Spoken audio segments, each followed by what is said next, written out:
And tonight, Alaska's News Source Investigates continues our series of reports on a Marshall, Alaska mother of seven's death. Her family providing our investigative unit with some new documents, which investigative reporter Rebecca Palsha breaks down for us tonight. Rebecca? Well, 2 weeks ago, we first told you about a mysterious death in Marshall. We now have the final autopsy report provided to us by the family. All was bright, like a shining star. That star dimmed when she died. The last person who spoke with Kim Fitka O'Domin was her mother. It was a violent night. Kim had been drinking. That's what everyone agrees on. She didn't indicate why she was hit. She just called me up and told me, "Mom, I got punched in the mouth and my lip is bleeding."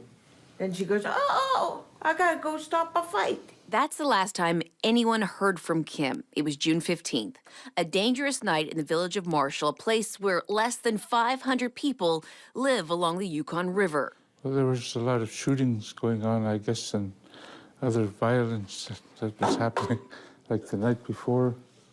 And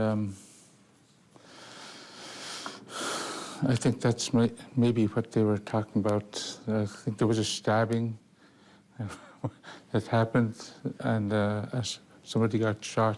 Alaska State Troopers say they're investigating crimes that may have happened that same night in Marshall. But as of now, the investigators say those had nothing to do with Kim's death, and the autopsy shows Kim drowned and her body only had faint contusions that were insignificant to her death. But as it stands right now, Kimberly was highly intoxicated, the river was extremely high, and her cause of death is drowning. With no evidence to support that there was any injuries to the body that would have been consistent with foul play.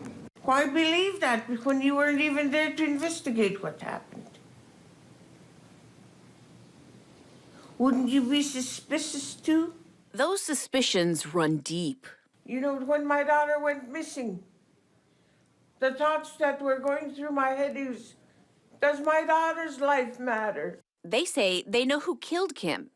Everyone in Marshall knows.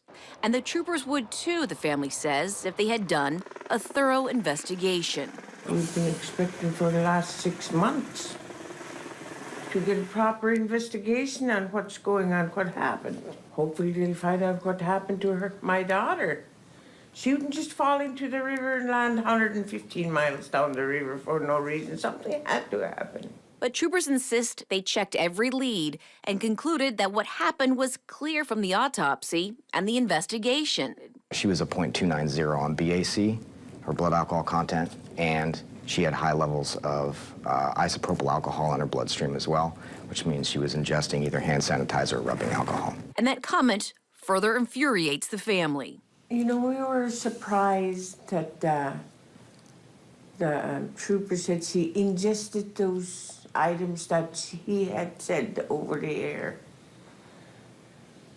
Because we never seen her do that. But the local community knows that she wouldn't ingest those too. And we know it, her parents, her children. And that's where this story ends. For now.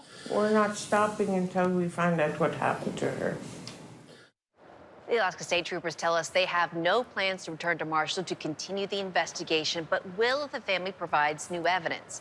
Rebecca Palsha, Alaska's News Source, investigates.